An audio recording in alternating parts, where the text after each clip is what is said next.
Frontline report, Colonel Igor Borisov, 5th Guards Anti-Tank Division, Vitebsk Sector, July 1940.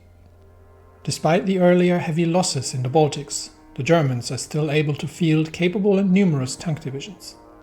Their commander, General Guderian, is known to rapidly redeploy them to probe our defenses, and wherever they attacked, our men had to retreat. We were able to inflict some losses on them with artillery, or if we could catch them without infantry support, but we couldn't stop their advances.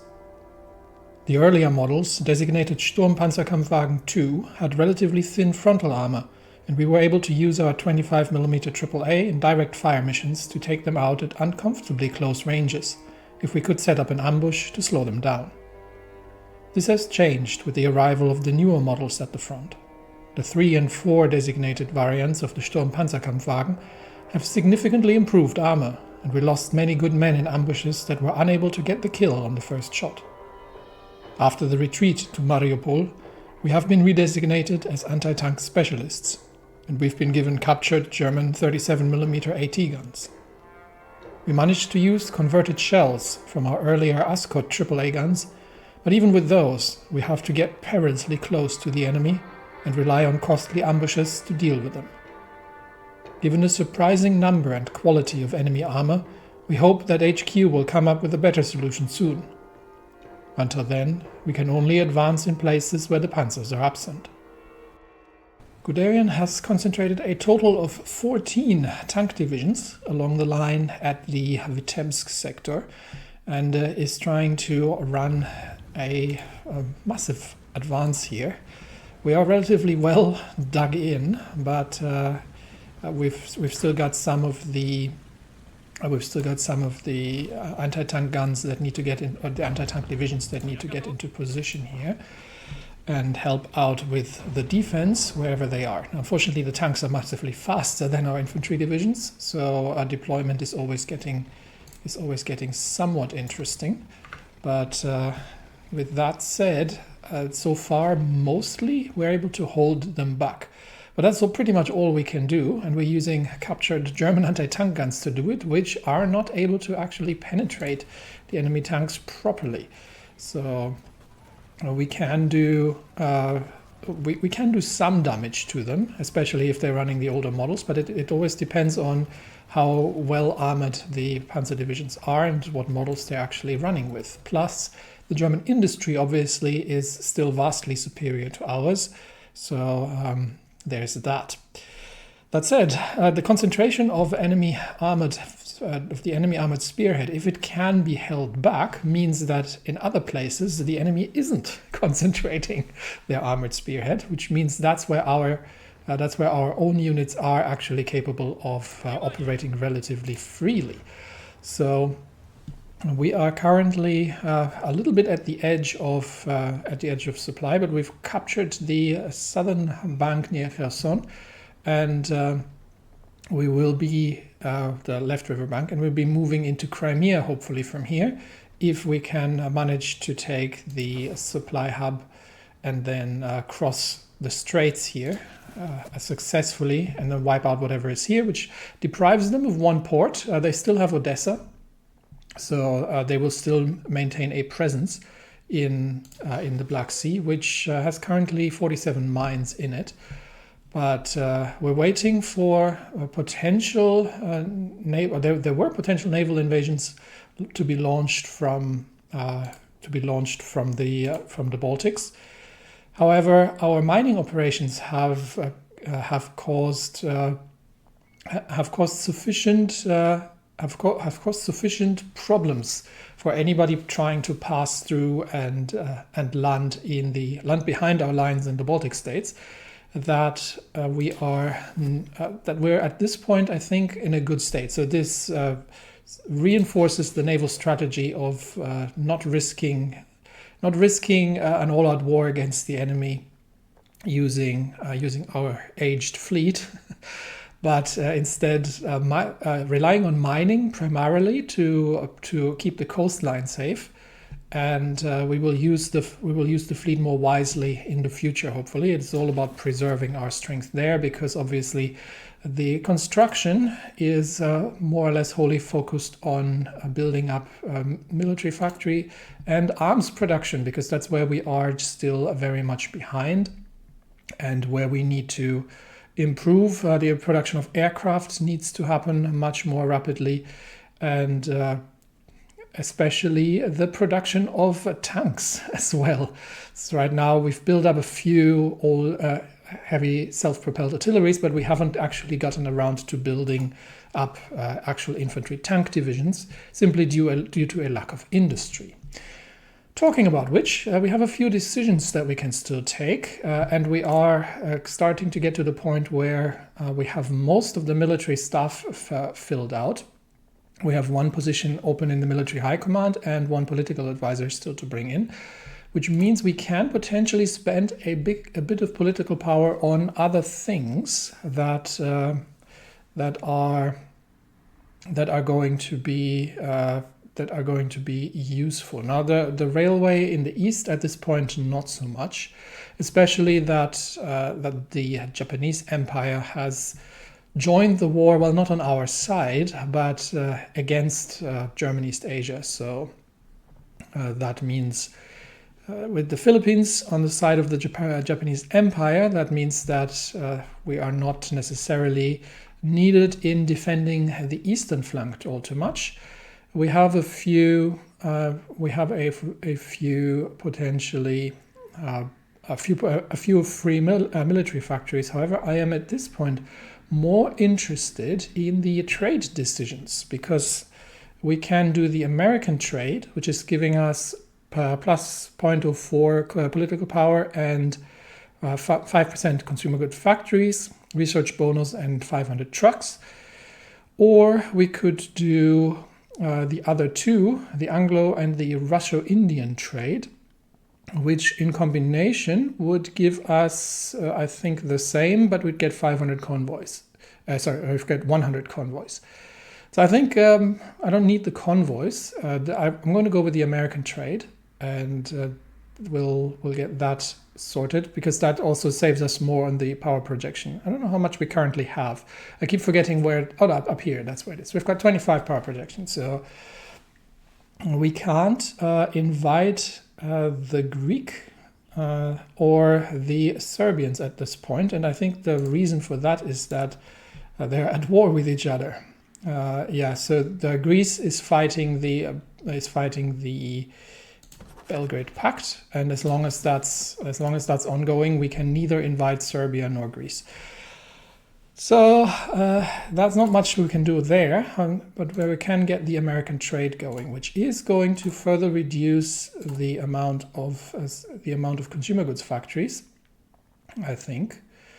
It should be. Oh yeah, it's from the state export companies. Yeah, so it's improved the state. There it is. State export companies.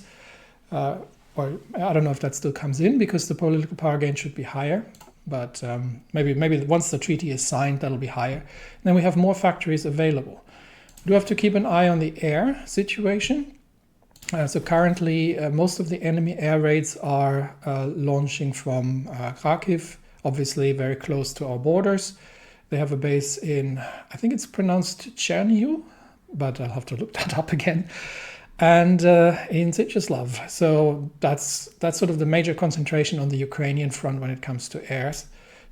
So any kind of push that we can make to clear out these enemy bases would also further secure the rear from bombing, and allow us to concentrate our air force more over the Ukrainian air zone, where, interestingly enough, we have at least, as long as we don't need to divert fighters, we actually have a numerical superiority over the enemy, and we're starting to inflict some painful losses on them. Now, how long that'll hold, and if the Germans will come around and bring in better models of aircraft, is another question, because the I-185 is a very, very capable aircraft, all in all. And with a large armament of heavy machine guns and a very good range. So these planes are the premier interceptor in the sky at this point, and I don't think the Germans have much that can take these on. All right, that said, so we're focusing on the south, where we are trying to breach through and then see if we can manage to get across. The trade agreement hasn't been inked. Okay, so it just came down in. And Middle Africa is now joining as well. So with that, let's have a look. With that, we have the state export companies doing political power gain plus 0.3 and minus 10% consumer goods factories. So yeah, that gives us 2 factories again that can be used for other things, and that are used to construct construct production facilities and to finally get our military up to speed, really. All right, we are trying to, we can clear out the last position here south of Kherson, and we are trying to get across, but unfortunately we're obviously crashing into the 53rd Infantry Division, which is trying to defend the lines here, but hopefully they are exhausted enough that if we bring some of the tanks in, we can manage to push them out, regardless of how things going. And German East Asia has joined against us as well. So we've got a Second Weltkrieg now, and that is not the right overview. This looks more like it. Yeah. So the Reichspakt, does that include the Greater Austria as well? Although I'm not sure if Greater Austria is in the war at this point. Okay, so the Greater Austria hasn't been called into the war yet. That's why the numbers are so low. Okay, that makes sense.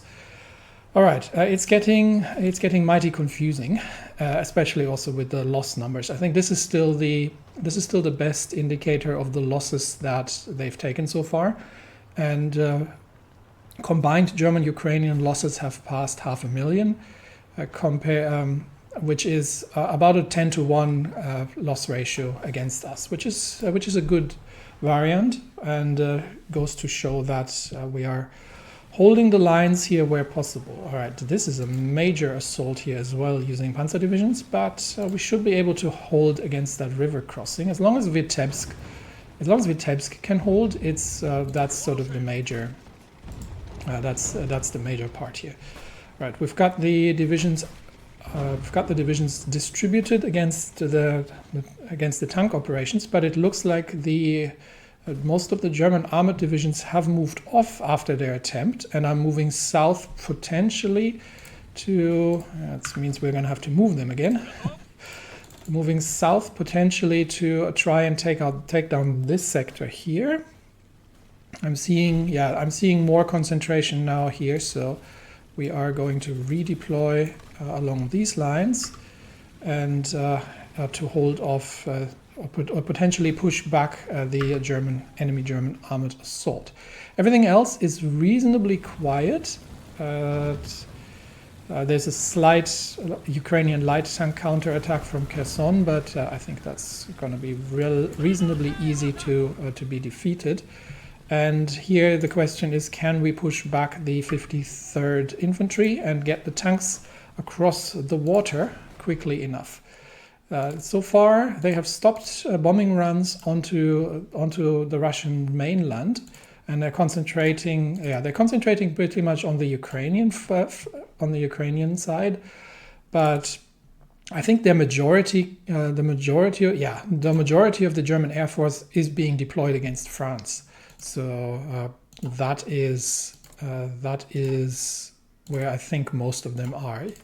Yeah, that would be what I was going to be afraid of if that was going to hit us. But it seems like they don't have the airport capacity. But they're still running attacks across the lines of contact here.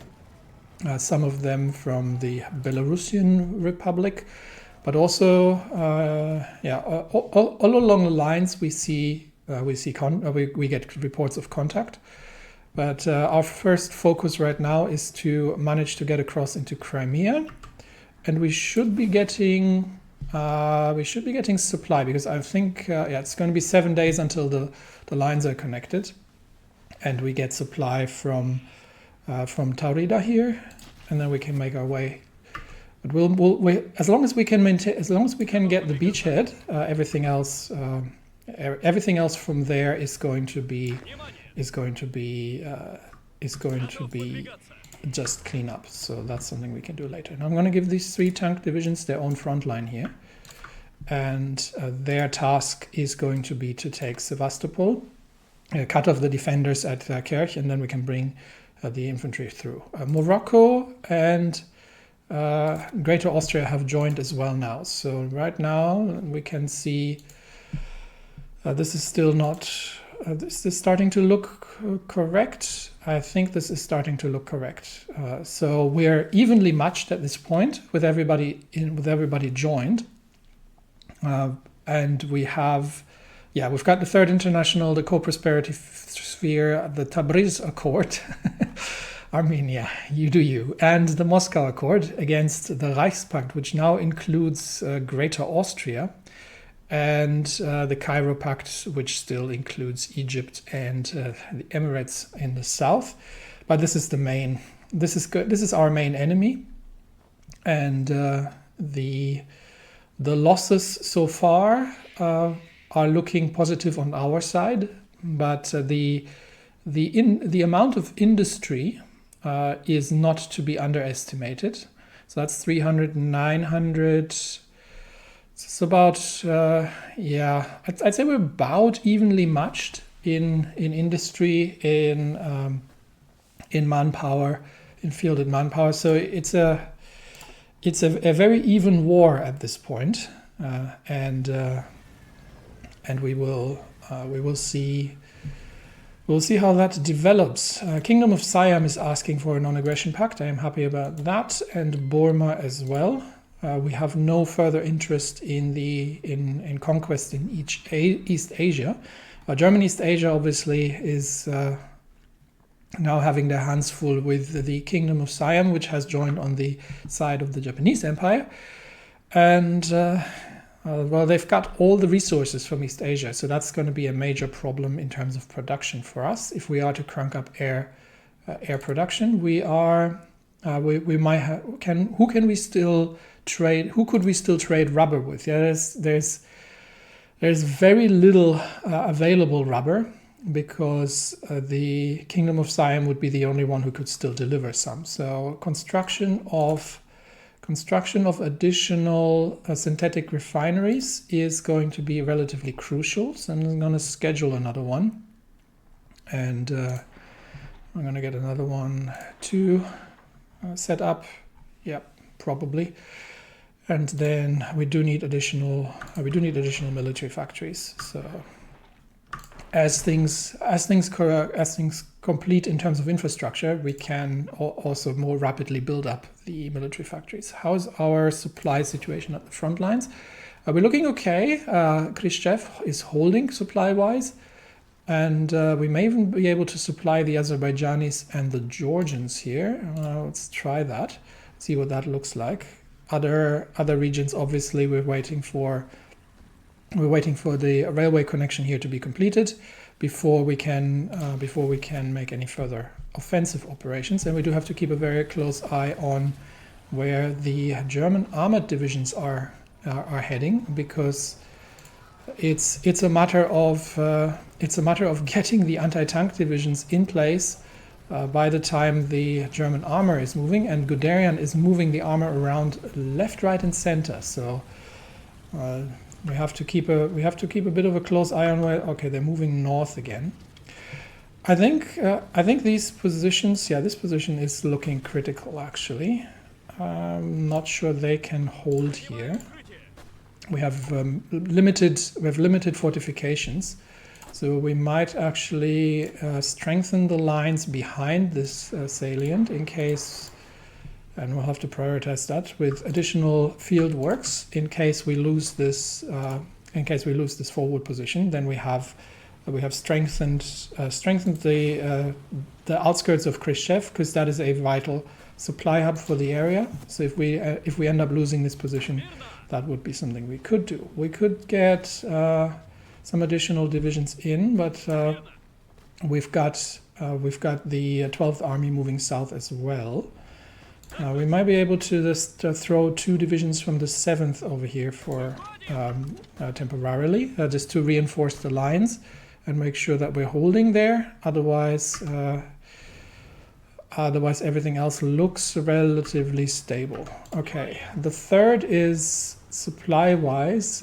Supply status is at 47%, which isn't great, but given that the Germans are pretty much on the retreat, we might use the third to secure some more territory once the rest of the divisions is showing up. Okay, the Germans have decided to defend in the south, so in that case, we'll simply, we'll push them back further, and I think the tanks have enough ammunition left to make that happen. All right, situation has resolved itself, and the 7th Army troops are now relocating elsewhere, but we've held the line. And where are the panzers going? Panzers are going north again. I think in the end, it's better to actually, we might have to do some more individual deployments. So I'm going to get 1 division deployed in that location. This is where they seem to be quite eager to run attacks, and we get the rest of them deployed along the Vitebsk salient here, because that way we have at least, depending on where they attack, we have at least one anti-tank division in place to take on the enemy attacks here, because they're moving about rather quickly and trying to draw us out. The Union of Britain asked for docking rights, and absolutely, we are willing to let you resupply. We are going to have to eventually increase our conscription still, but for now the situation doesn't warrant that. All right, we are pushing the enemy back towards Sevastopol, but we obviously now are going to have to wait for supply to come in. Under normal circumstances, one would expect the Social Democrats to oppose war, but recently that opinion seems to be the exception. There are no protests, quite the contrary. Menshevik Mikhail Yabukovych has spearheaded the creation of the Committee for International Workers' Struggle, funded by Alexander Titov and RDP's field organization, as an organization that is meant to support the government's war effort. That is interesting, definitely interesting to see just as a refresher, we have a very strong market liberal, and the sort of syndicalist far left is the radical socialists, and the syndicalists are marginalized even more so than the hardline conservative wing. So maybe it's an attempt to deal with their flagging popularity. In Yakubovich's pamphlet, he explains that while the proletariat of the world should oppose imperialism as it only serves the interests of capital, the current war is actually one of workers' liberation. Well, he's not wrong there with liberating the workers everywhere. That said, we are very much market liberal, so we're liberating the workers such that they can participate in the capitalist society. But he can cling on to his beliefs. Even if Russia is not yet socialist, Russians are standing together with people fighting for freedom and equality, the Third International. That is not ideological. He might have understood that significantly. That is not ideological. that is a matter of convenience or strategic imperative at this point, but not ideological alignment. Thus, Russian socialists should support the war to their best ability, withdraw from strike action, and carry out their military duty. Through this patriotic service, the Russian proletariat will also gain the military experience necessary for protecting the workers. protecting the workers, and doing air quotes here. So for future revolutions, he would like to fight at the front lines to get some military experience. Immediately, this caused outrage in the RDP. Vladimir Levitsky termed this as social chauvinism and explained that while he agrees that the war waged in support of the International should not be opposed, a socialist should never glorify war like Yakubovich is doing, and pointed out that Russia is still waging its own war for imperialistic reasons. No doubt, in the very left, there are hopes that the war would bring a repeat of 1917 and another revolution. So, what we can do? We could let them fight, and the Social Democrats and the Syndicalists are both losing popularity. So that would be the RDP and the VTS-SPS, whereas the RDP is currently the larger faction. We could get some war support, and at the price of social democracy increasing there, and that would be the RDP. Yeah. So we could support that and get 5% war support out of that, or we could get some stability and further reduce the popularity of the social democracy. Now, what are we getting from the party popularity? We get political power gain, which is good. We have a coalition with the social liberals and with the PSR. So we could buy ourselves war support. I don't need the stability, but war support is something that we will eventually have to deal with because obviously combat casualties and the enemy bombing of our railways, factories, and everything is reducing that, and reduced war support is going to have impact on divisions at core territory and mobilization speed, but it's not the most important factor as long as we're not going below the conscription limits. So we're planning to go up to extensive conscription, and that needs 50% war support. So that's kind of where we need to draw the line. So what we could do, we could let them fight, and because he is calling for a revolution, that's pretty clear. We could let them fight and just take the popularity of the distributed left, because there's a clear misunderstanding here, right? So they're seeing this as a Russian war in support of the Third International's workers' liberation principle, which is not what we're doing here. We're not building a socialist Russia. We are very happy where we are. Talking about which the Entente seems to be now at war with the Third International as well. I haven't even noticed that. So that's something we need to investigate in a minute. But let them fight. And that is going to increase the party popularity on our side, which is going to increase the political power gain, which is the most valuable at this point. And we will leave them to their delusions while furthering our... Okay, and they're crashing into Vitebsk again, yes. Where do we... okay, I'm going to need to redeploy that anti-tank division here because, yep, that's an armored attack again. So we'll redeploy one of the anti-tank divisions because the other ones are held up here from previous attempts. Wow! That's they're pushing heavily on the Vitebsk sector, so we are going to definitely need AT divisions here to hold that position. We can fall back to Vitebsk itself. So right now the fortification levels, there are stronger fortifications behind. This forward position is it's on the outskirts of Vitebsk. Ideally, I would like to not lose that. But if push comes to shove, okay, the anti-tank division is joining, and we've got a second one that can join as well. So let's get two over there and see if they can. Yeah. So anti-tank division has joined, and that can punch through the enemy armor.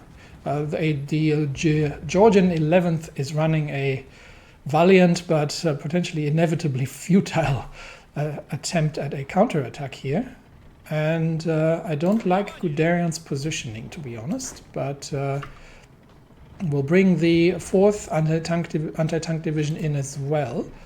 And they should still be able to make their way through. And I think with the AT divisions, we'll see if we get the reserves in, if we can hold this attack. But yeah, we definitely need to keep the anti-tank divisions at the Vitebsk sector, because that was a feint from Guderian, who was who was sending his tanks south, effectively pulling our divisions with him, knowing that we cannot redeploy as quickly as he can, and then putting the armored spearhead back against Vitebsk. So that's where we need to concentrate our defenses here, I believe. I might even send the last one. Is still, we'll leave one here, but we'll have to get 4 anti-tank divisions in this area. And I don't think we have any anti-tank guns. We've got 35, so eventually we can turn another one of the divisions that have some experience now into anti-tank divisions once we have the material available. But improved heavy tank chassis. We've got the Russian Vityaz series, the RV series of heavy tanks. The Knights are monstrous machines representing the most heavily armored vehicles in the Russian arsenal. While heavy RV tanks have their situations, they tend to be left in the difficult position of being too unwieldy and heavy to be used in rapid offensives, yes, like what Guderian is doing, and outclassed by proper tank destroyers in the defensive role. Still, roaring RVs have a strong psychological effect on the battlefield. Now, we're not going to have massive tank armies, because we simply don't have the production capacity for these things. So what we are instead going to do is try to build infantry tank divisions that are basically breakthrough divisions. And we appear to have been pushed back here in the Ukrainian front line, so in the Crimean front line. So that's something we need to worry about. Submarines were hunting some convoys here as a secondary mission. But what the plan is to prepare divisions tank divisions that can break through enemy lines, while we have specialized anti-tank infantry that can hold the Germans back wherever they concentrate. So that said, so we've got that. We also have the super heavy tanks, and that would be interesting as well. But we don't have the industry for that right now. So instead, let's have a quick look. Yeah, we do have to get through and finish up some of the research here that is getting a little overdue. This is still ahead of time. This is still ahead of time. Air research, I think we are good. We're not doing much in terms of ground attack at this point, so we don't really need the cannons just yet. The advanced armor is still ahead of time, and I think we're good on tanks, so we'll catch up on the anti-tank guns, because that's the most, and we've got a research bonus here, so that's the most important one. Now, which of the two am I actually using? I am using this one, and that's only used for the armored trains, yeah.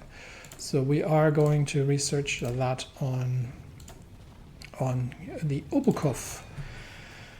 All right, so that's done, which means we now have to design ourselves a new, what do we need? We need a new flame tank, a new self-propelled artillery, and we need an actual heavy tank. So we've still got the KHT 100 that never went into production. It was only a prototype, but we are now we're going to have to design ourselves a new one based on the what was it called? RV, the RV tanks.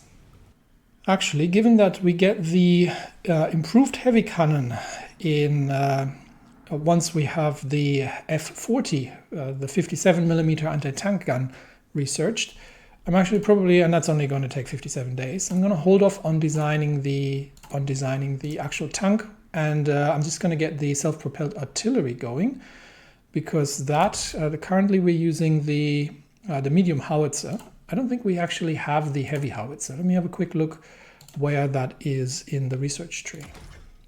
Okay, the heavy howitzer is actually all the way down at in the 1943 tech tree. That's the 150mm howitzer, and or a variant thereof. But we get the improved medium howitzer actually in 21 days. So it's probably not worth doing the design just yet. So we'll have to hold off for another 20 days. And then we're going to be designing ourselves a new tank.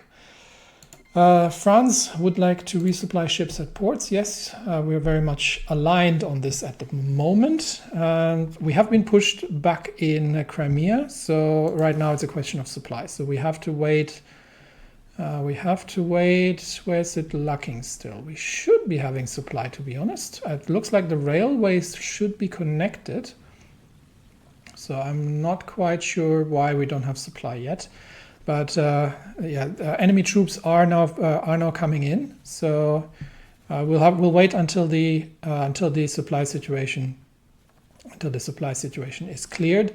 And then we will begin we will renew the assault. I think Crimea at this point, given that we're maintaining a beachhead on the northern shores, is going to be the area where we can fight next. So for the meantime, we'll keep a closer eye on the Vitebsk battle, where we may have. And why are you so distributed? I'm going to get two mountain divisions over there. We have some mountaineers in reserve that we can use for counterattacks, potentially, if the German armored divisions can break through. But we'll see if we can get the fourth. Yeah, we've got the fourth deployed now as well, and we will see if they can manage to hold back the German panzer divisions. But Guderian is throwing everything he has into it now. So even the two will bring an additional one in from the north as support. They can punch through the armor. Actually, it looks like General Höppner has taken over the attack from Guderian. So we will bring reinforcements in from the city and from the north, just trying to hold the lines here. And that is probably the most concentrated attack that the Germans have made so far against the Vitebsk-Smolensk line, which is arguably the weakest part of our fortifications. So that is that. But well, that's ongoing. The air battle, actually, they have ceased trying to bomb Western Russia and Central Russia. They are running operations over the Baltic states and trying to destroy infrastructure. But so far, the efforts have been minor. And the air war over Ukraine actually goes in our favor, because right now the number of enemy planes is significantly diminishing. And that I think is the major, yes, that's where they are concentrated, because they are concentrating over France, which means the joining of the Third International on our side has significantly reduced the amount of available Imperial Air Force planes over Ukraine. I wanted to check what Portugal was at war at. Portugal has been attacking. So Portugal has attacked Spain, interestingly enough. Let's see who else is in that war. That would be the... interestingly enough, it's not listed. It should be. So that's the Portuguese war in Commune of France. That is the whole of... So that is the Entente, but at least it's Portugal and the French Republic, yes, and the Dominion of Canada. So the Entente has joined on the side of the Reichspakt, And that means, yeah, we're already seeing the naval battles in the Atlantic, because that means that now not only the Reichspakt is fighting a two-front war, but the Third International is fighting a two-front war as well, because they're now getting attacked potentially through the Mediterranean, where the Entente is holding Corsica and Sardinia, and they are. Which means that the Third International now has the naval war to deal with, the land war to deal with. The Italians are getting attacked by the Austrians, and the Entente from the south and across the Atlantic, and Ireland is in there as well.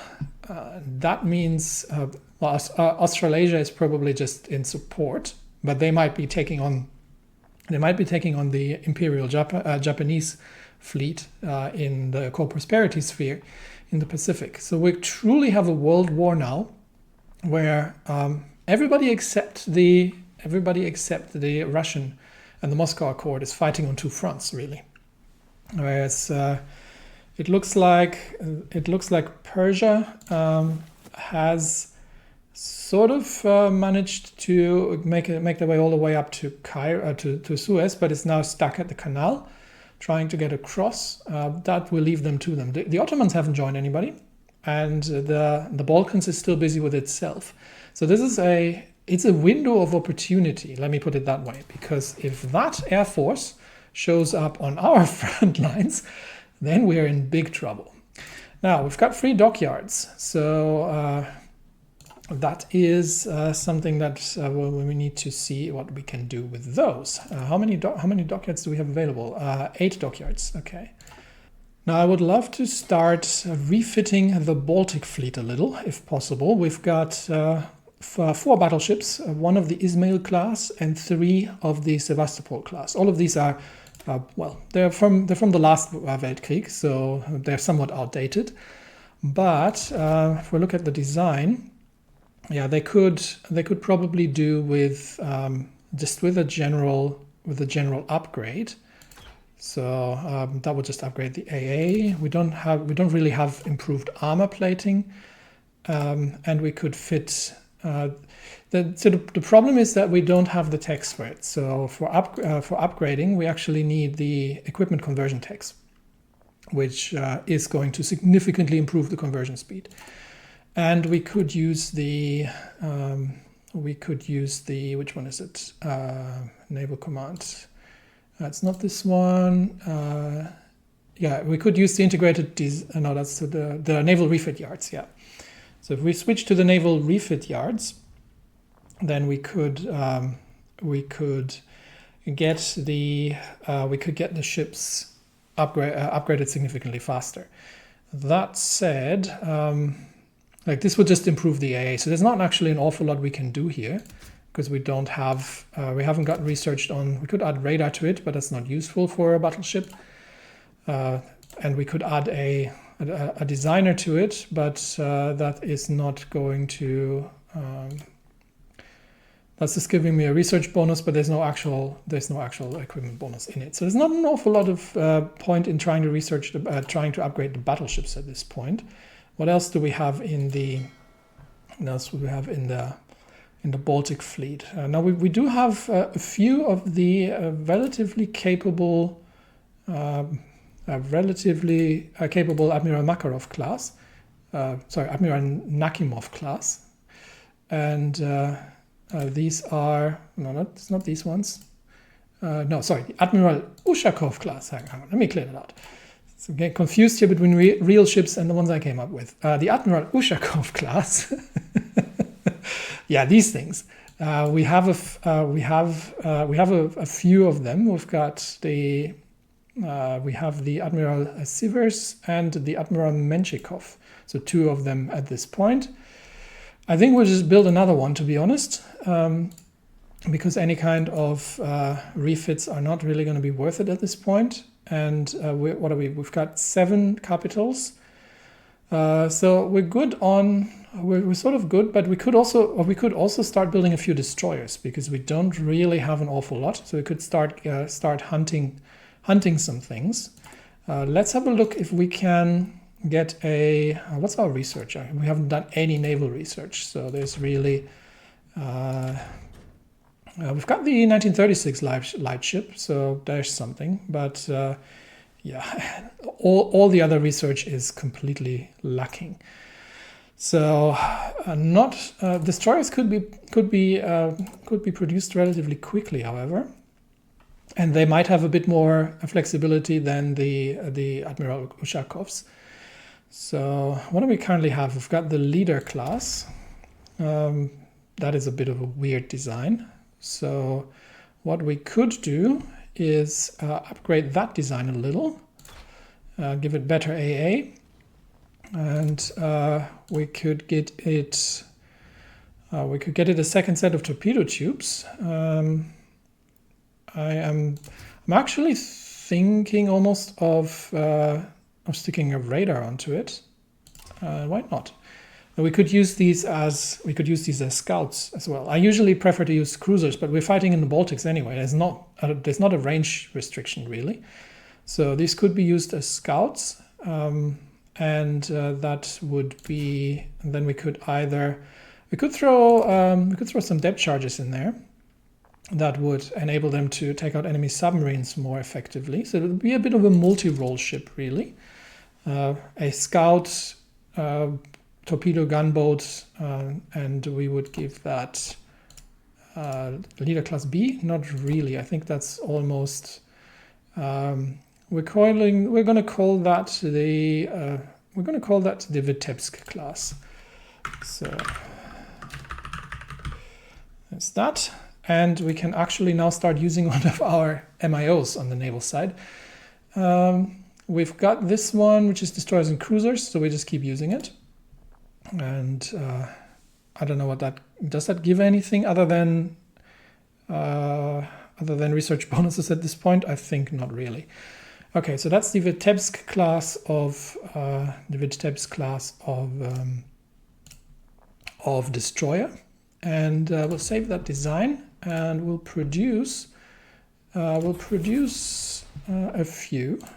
So yeah, let's start building these up, and until we can use our naval yards elsewhere. I would eventually like to have a capable naval force, but we're not in a position just yet to make that happen. So simply because we don't have the industry and we do not have the research. So the Navy has been neglected, unfortunately, through the Industrial Revolution and the building up of the empire. And given the trouble we're having with the German armed forces, that is not surprising.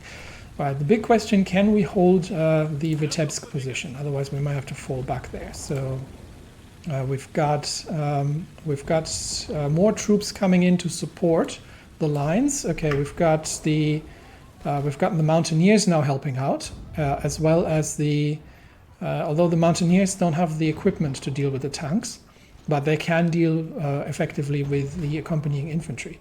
And we've got the guards, we've got the anti-tank guards divisions coming in now as well. So with that, we may be able to hold this, but it is becoming increasingly difficult. Even the anti-tank divisions are struggling to hold that. So we'll bring in another mountain division from Vitebsk just to help holding the line, because we are getting pushed back here quite significantly.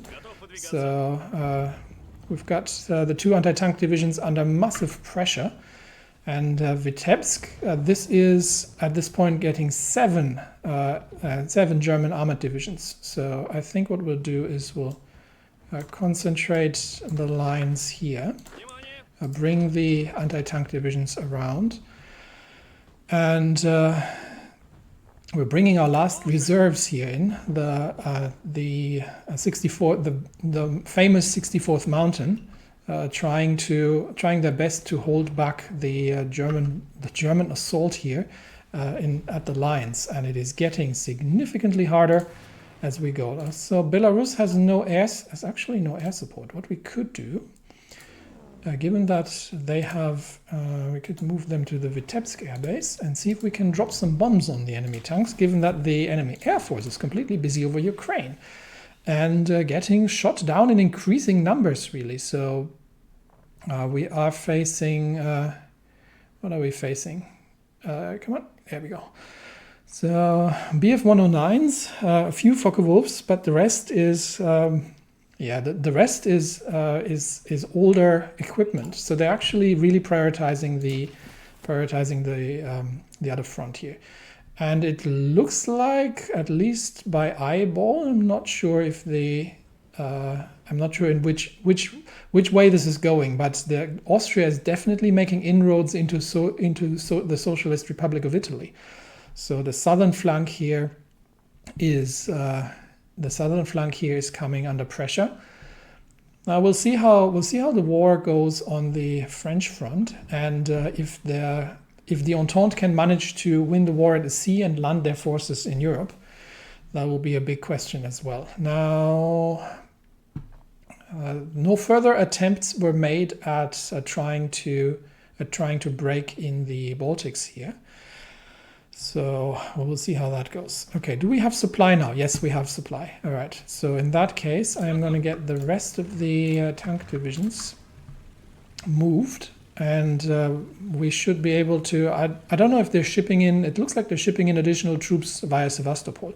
So we'll bring the rest of the 6th Army south, and we'll start assaulting towards Sevastopol. Do we actually have, no, we not have any light tanks. We're losing more light tanks than we're producing. So the BT-7A production actually might need to be ramped up as well to support the losses that we're taking here on the light tank front. So we get that improved as well. And we are 12 days away, no, sorry, not 12 days, 17 days away from being able to design the next tank. But for now, the pivotal focus of the battle is a bit of a slow episode today, but the pivotal focus of the battle is to see if we can hold at Vitebsk. So this major battle here against the attack under General Höppner is how out of supply are they? It's not much. So they're reasonably well supplied, and I think yes, we have beaten back the assault. Okay, that means troops can Lithuania, yeah. But we hadn't been at war with Lithuania yet. Okay. We'll see if they're moving off now to try another line, but that'll give the anti-tank division some time to dig in here, and to make sure that they can hold.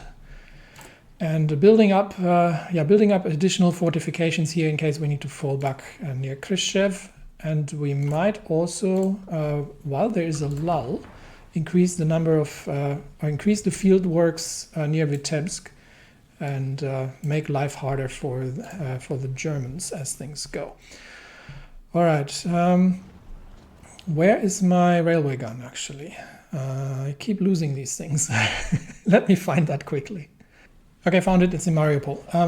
I know that I can assign these to an army. The problem I have with that is that, at least in the past, what happened was that they started shipping that across ocean lanes, if I wasn't paying attention, and these got sunk all the time. And then we lost the railway gun, which are extremely expensive to produce. So what we'll do is we'll bring it to the Crimean front. I don't know if there are any fortifications along the lines here. It looks like no, they only have fortifications from the sea, but they do not have fortifications on land. So we should be able to deal with Crimea relatively quickly and take Sevastopol before they can bring in additional reinforcements. We've sunk one ship with a mine again in the Black Sea, probably a transport, and that may have had some impact here. And the Gulf of Finland is firmly mined, and the enemy is not active in the Gulf of Finland at all, which means we can probably soon begin concentrating submarine operations in the Baltic Sea, where most of the enemy is concentrated, and bring in additional mining capacity there in order to improve the situation. We're also mining the Barents Sea for any attacks along the northern flanks here, because Sweden might get interest, or the Germans might be trying to bypass Norway in the north. But it's a minor operation, so we can also try to. So we probably don't have the range to start mining the Norwegian coast as well for any kind of German operations. We might be able to use the British. We might be able to use British ports to start mining the North Sea as well. That would be an interesting operation. We just might have to ask the Britons from. We might ask them for docking rights and see if we can use friendly naval bases to start submarines operations from. And we can also get our submarines to begin hunting. Currently, they're just laying mines, but I'm going to get everything to repair, and then we will start. And we've got a few more here. None of these needs repairs, so we can start once they agree. We can start moving submarines into the area. I think North Sea is shallow, so submarine operations not advised. But what we can do is also we can start operations in, say, the western approaches against Entente shipping. So that would be a good use as well for our submarine forces. All right. Meanwhile, let's observe, and the British have accepted. So just keep a very close eye on Vitebsk, where we're now concentrating the anti-tank forces. And I think I'm going to get 1 division here and 3 divisions here. That would be ideal. So yeah, let's see if we can, now that we have docking rights, we can start moving the. Where are they? We've got. Okay, this one's under repair, so we can get this. This submarine operation. We'll move them to. Where are we going to move them? We could move them to. I don't want to get busy in the channel either.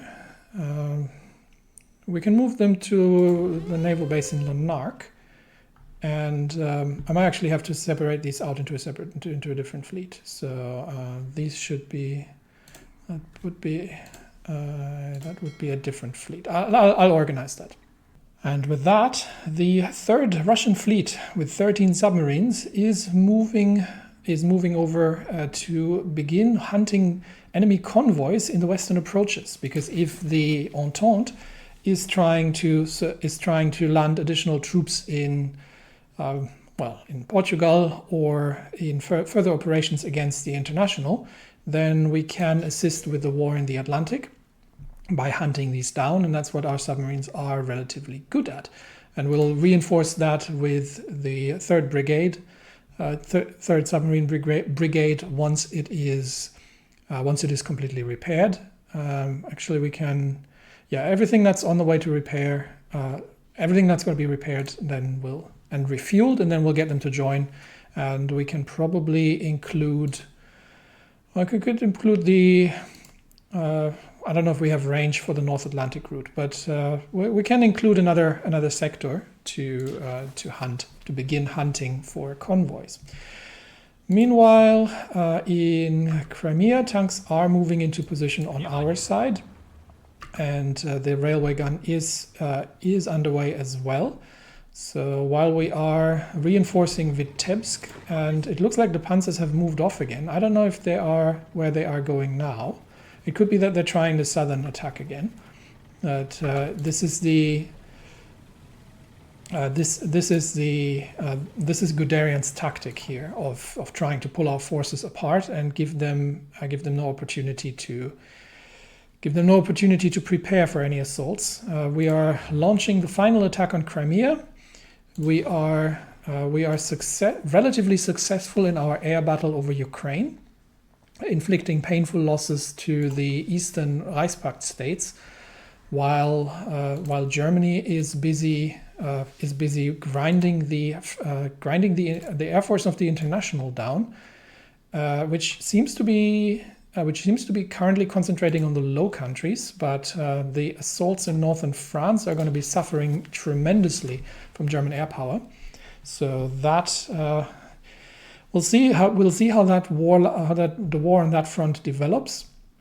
But obviously, if the International were to fall, then we will expect a vast number of experienced troops and aircraft to begin showing up in Eastern Europe. So we have a limited time window here to make things happen, and we're now starting to see Austrian troops as well showing up to reinforce and I can get rid of that. I can get rid of that line here. Austrian troops showing up to reinforce the southern flank of the Ukrainians, but it's more important to take Crimea, and then we will eventually launch offensive operations in the north when the tanks become available after that, and or we see if we can break through enemy lines somewhere and shorten the line here around Sumy and Poltava, but or we push out from the north towards Kiev. But I don't think we'll be taking Kiev in. Yeah, we're definitely on the defense now. We're not going to be taking Kiev in 35 days. So things are going to go significantly slower while we are jockeying for position and building up a little bit of reserves. We're still short on support equipment. We're still short on anti-air. At least we've got a positive production now on support equipment. We're doing all right on artillery, so I think we can leave that at 10. But support equipment is something we're going to need more of. We're buying some as well. Anti-air is what we're going to be needing more of. Aircraft and eventually anti-tank guns is something we're going to be needing more of as well. So we'll ramp that up as we go. We're still building railway guns, and we're still building these somewhat older flame tanks, which we have currently a shortage of as well. So that's how are we on trucks actually? Trucks. We're good on, not good, but we're okay on trucks. So that might, we'll leave it at 10, and we can shift into more self-propelled artillery and split that off into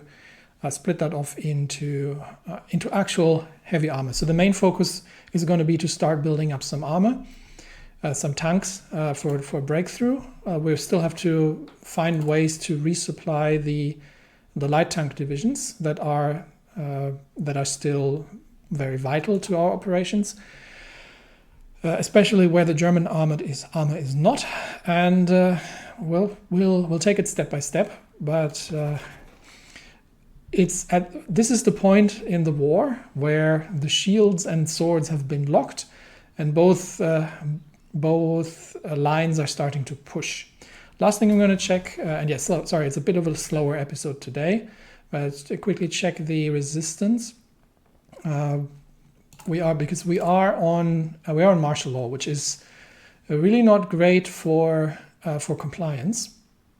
So we're not getting an awful lot out of the occupied territories at this point. But I think if we were to change that back to civilian oversight, we would have significantly different.